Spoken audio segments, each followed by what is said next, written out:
কেন দিব? কারণ আমরা নবীর আশিক, নবীর আদর্শ বাস্তবায়ন লড়াইয়ে নামছি।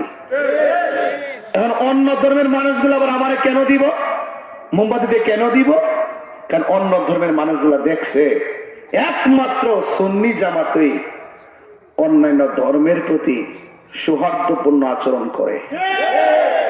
একমাত্র সুন্নিরাই বলে। ঠিক করে আমিও বলেছি দীর্ঘ 22 বছর, হিন্দু মন্দিরে যাবে, বৌদ্ধ পেগোড়ায় যাবে, খ্রিস্টান গির্জায় যাবে, মুসলমান মসজিদে যাবে, যার যার ধর্ম সে পালন করবে। এই জন্য আমি আশা করি অন্য ধর্মের মানুষগুলো আমাদের কাছে নিরাপদ। কথা কি সঠিক বললাম নাকি? এখন আসুন আর একটু সামনে বাড়ি। এই দেশে অনেক মতাদর্শের লোক আছে। সেই মতাদর্শের লোক ভালো করে জানে যে তাহির হুজুর নির্বাচন করতে আসছে, সে স্রেফ একটা গোষ্ঠীরকে খেদমত করার মানসিকতা নিয়ে আসে নাই। তিনি আরো 25 দিন আগে, 17 দিন আগেই বলে দিছে যে এই দেশে রাজনীতি করব ইনসাফ ভিত্তিক। কথা বলেন ঠিক কিনা? তো ইনসাফ ভিত্তিক রাজনীতি যদি করে, দল মত ধর্ম বর্ণ নির্বিশেষে সবার অধিকার প্রতিষ্ঠার জন্য সে রাজনীতি করবে। ঠিক না বেঠিক?